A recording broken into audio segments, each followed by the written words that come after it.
Okay, let's talk about the biggest. Ryan, describe to me the size of the whiteout list. So we've heard James Franklin. We're going to hear from James Franklin here in a second about the whiteout and some of the aspects of it. You've been working on this today and over the last couple of weeks about players that are coming to this particular game. So describe to me the whiteout list and how you're viewing it this year. It's always the biggest list. It's always the best list. But how is this one shaping up in terms of the context of what you know about what you expect out of it? The deepest ever, and I'm not even like trying to exaggerate. Like that is going to be a fact. I was going to post a story today on all the numbers, and I'm still working on that. But now I keep adding players, and it keeps adding the numbers. So I'm like, I don't know when to post this story because I just keep adding guys to it, and I want to really fully present how talented it is. I mean, right now, I'll give you a little bit of the kind of feedback on this. Like for the most part, after I went back and looked at the last 4 whiteouts, okay. For the most part, and we're just talking about juniors, so 2026, 2025, all those previous years, Penn State's averaged about 22 to 27 or so 4-star, top 300 kind of players for that junior class, right? So the seniors are already pretty much always done. So we're talking 2027 for this year. Right now, I have to update my numbers. I think I'm at 42, 43 4-star guys expected at this game from the 2027 class. And it is September 18th. There is 9 days to go. So I think it says a lot about how much emphasis they're putting in this game. There's a couple other things I'd add to that. One, like, let's not forget how much bigger or how much their recruiting staff has grown in the last couple of years, because there is kind of a trend if you look back at like 2021 to Auburn and kind of how it's gotten. They've gotten more talent there the last couple of years. It's kind of grown that way. And I do think recruiting staff has something to do with that. They're just, a well-oiled machine now, and it kind of keeps growing. I also think it's really important to note that there isn't an Ohio State big noon game that's going to compete with this list this year. So they're never all eggs in one basket kind of thing. There's going to be, a lot of talented players coming to Indiana and Nebraska, I'm sure, but there isn't, like last year, for example, Ohio State, Washington the next week, it kind of spread out the town a little bit where, it really is going to be a situation where this is going to be the most stacked list I think I've ever seen. I don't think it's going to get to 250, what James said the other day. I'd be surprised, but I'm not going to, who am I to say, I think James is fibbing a little bit. I just, the kind of the math and what I've gathered, I think it'll be the biggest they've ever had. Normally 150-ish has kind of been the max. I think we're looking at something around 170, and I don't want to go too much higher than that, but I think, I'd go 200. Like, I mean, I think 200 is possible. You look at what they can do, and they're trying to, I would say, filter some of the stuff. Like, there's guys in Pennsylvania that are good players, but can go to the Indiana game or whatever, and they're not giving out as many tickets. They're not trying to have hangers on. And some guys, you want Keemon Spell to bring his best friends, even though his best friends are players too. But you want those guys to be happy. But at the same time, you have to have them understand that there's a limited range here of what you can do from a +1 perspective or a +2 perspective. And some guys are going to get pissed at that, but it's just part of the whole thing. And I thought James laid it out pretty good. It's like, yeah, we have to look at the intricacies of how you host these guys, not offend them, because some of these guys that will come in from out of state or whatever are going to have trouble getting into campus, are going to have trouble getting through traffic, and then they're going to end up late, and then it's going to be a chain reaction, and all of a sudden they're going to end up with a visit that's not as fun as they thought it would be. So you've got to set the expectations there that this is how this is going to play out, because, oh, by the way, hosting a top 5 team, and we got to win this game, because that's the important thing. So I think that's what you're looking at. And Steven makes a point here. He says, no idea if it yields commits, but it's good to get the traffic. Well, a lot of the guys that are on the roster right now were at a whiteout game, whether that be as a young prospect, whether that be as their visit as a senior or whatever. Like, this thing has staying power, and that's what you're looking at. Whether it yields commits on Sunday, Monday, Tuesday, the next week or whatever, remains to be seen, because of, I think, the money aspect of it does make a difference. Like, is this a prime time to commit if you're a 2027 prospect? Not really. Like, that's something worth remembering. But at the same time, a lot of guys that are on that roster have, sort of hit the holy trinity of whiteout, blue-white game, bash. That's kind of how that works. We actually have James Franklin talking about that from Tuesday, where he outlines some of the challenges of the whiteout, even though it is as everything these guys have just said. So it is very, very important for our future, but it's also challenging, right? We're going to have 250 scholarship players on campus, and we're going to have 50 of the top players in the country, and we also got to make sure they have a good experience. And it's hard.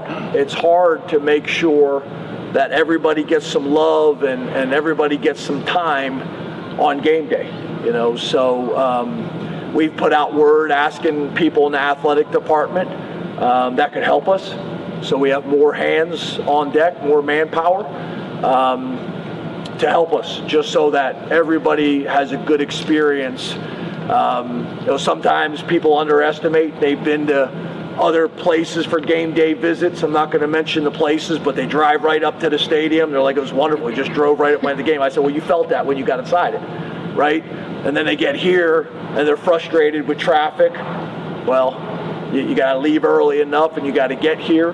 And then obviously it's a good thing for our community, but the challenges with hotels and everything else. So the part there of asking for more hands on deck, and I'm not trying to throw shade here, but like, are we talking about women's volleyball assistant director coming over and being a part of the recruiting staff? Not that like that's not an important person, but like how does that work into football recruiting? Like, is that what he's talking about? Like, how does that work? Because you can probably feel where you are on the list based on who's interacting with you. I don't know, Sean. I don't know.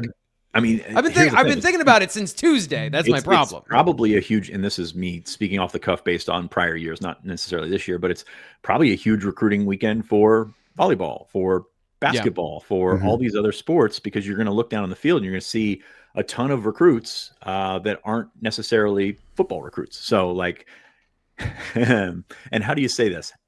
Cut those down and give more room to the football team is what they're looking for there. And it's, you know, it's one of those things where it's like, yeah, football, everybody should get a piece of the pie in the athletic department, but at the same time, the biggest piece of pie comes from the one that baked it, right? So you're looking at that.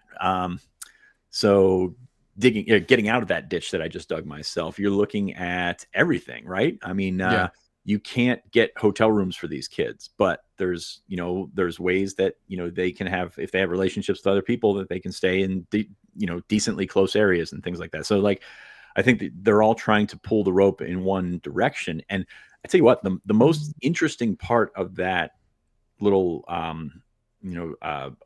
that little rant from James was, he says, we're going to have 50 of the top players from the country in the country. Like, that's not something that really happened before. Everybody's been connected. But if you look at Ryan's list, there are guys that, Penn State has been mentioned, but not really like, oh, this guy is going to end up here, or this guy is like definitely in the mix.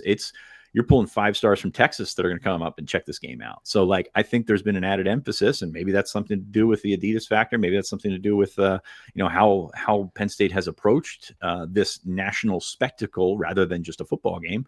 I think that's very interesting to look at. So when you look at the list and you're going to read it, and you're going to like, I don't know this name. And then you click on his link and he's a top 50 player. Like that's the kind of thing that's very interesting to me, is how Penn State has made this and sought out the spectacle and said, hey, this is a college football keystone. This is a landmark event in college football. And I know that Alabama is playing Georgia that week. And was it LSU? Ole Miss is the other one that, the game day, whatever they're going to break down here.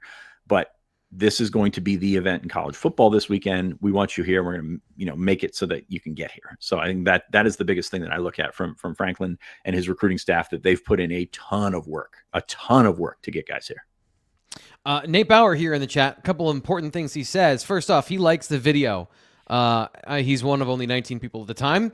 3 people have then responded and liked the video, but if we've got over 100, participation rate, guys, I mean, you're here watching the video. Like, I know you like us, so please help us out. Like the video. That always is a super helpful thing. When that number gets high, that helps us out quite a bit. And then, of course, we've joked for years here that Nate Bauer talking about recruiting is absolutely like his wheelhouse, right? Right? Well, he's got some information for you. Basketball hosting one person for the whiteout game. So there you go. That's part of what Fitz was just talking about in terms of other school or other parts of the school hosting people for the whiteout. A little bit of recruiting tidbit there from Nate in the chat. Always appreciate our different parts. He's hosting a thing in the chat here, by the way. So Ryan, what you got? So I was saying earlier, like, from what I was able to, again, it's not an exact science because it's kind of hard to figure out exactly who was ranked where at the time they visited, right? But I tried my best to kind of do this the other day. I came around 25 or so 4-stars was kind of the average. Right now, there's 16 top 100 players confirmed for this game. Think about that. % of the top 100. 16, yeah. Hey, good math. I mean, that's a really good number. Now I'm including the 3 commits in that, but I was also including, guys who obviously went on to commit to Penn State in that 225 or so average. So I just think like I'll get this story together and share it with subscribers hopefully today. Although I got to do some work now on adding some guys to this list after this morning. But we're 170, I think, is a safe number. I could see it getting closer to Sean, what Sean's saying in 200 or so, because, the fact that I have 100, I think I'm at 114 right now, and there's 9 days to go is I've never had that happen before. I can see you as Charlie from Always Sunny with the whiteboard, just kind of going through the guys that are going here, visiting, and this guy's coming from here, and this guy plays at 1 o'clock on Saturday. How is he going to get from Virginia to Penn State? That's the recruiting staff's job to figure that out. My mistake is that I have like a separate text edit document where I try to track all visits, but then there's so many of them, and I'm trying to build a list over here while keeping the list on the message board the same. And I definitely left off Xavier Hassan the other day. There's like 3 guys that I realized then I left off at one of those spots. So try to keep and when you miss like a commit on the list, like when you miss something like that, we have folks that we have a couple thousand editors that let us know. Yeah. But on top of that, if you miss somebody, like you're going to miss like a top 100 guy, like, and it's going to be like, this guy would be the focal point of the Villanova weekend or the Nevada weekend or something like that. And then all of a sudden it's just like another guy this weekend. And I don't mean to just say another guy, but like, that's how strong the list is. And that's what I'm saying. Yeah. Xavier Hassan is a really good cornerback from North Carolina. He's like 55 in the whole country. And like, that was the one I forgot, so it's similar to what you're saying to some degree. Brett says, to answer your question, I mean, yeah, there's going to be guys there. So let me just read it for the podcast audience. Go ahead. Fitz and Ryan, do you know if any possible flips from 26 are coming to the game? You've talked about this, that if there are, they're going to be announced much later. They'll come out like next week, right? Like that's the timeline for when those will be. 6 o'clock on Saturday. Here's the reality of the situation is you don't – okay, I don't – right now I don't know. We know Carter Gooden, right? Obviously, he's kind of committed to UCLA. We'll see. Josiah Teasley's another one who's committed to Virginia right now, doesn't have an offer from Penn State, wide receiver, camped at Penn State twice this year, good player. And Emmanuel Nacho is going to be there too, committed to Oregon right now. Obviously, they're playing Oregon. I think he's going to get so much money that's not really going to be something we're going to talk about. There's going to be other guys who are there for sure. I say this all the time to fans, and especially in the last couple of years, we really learned, like, right now, I don't know. But even if I do learn guys on Tuesday or Wednesday, I don't know that you want me putting it out there, because that's usually how it then gets snipped and then cut out. Because you don't want, they're trying to flip someone from Ohio State or, North Carolina, whatever it may be.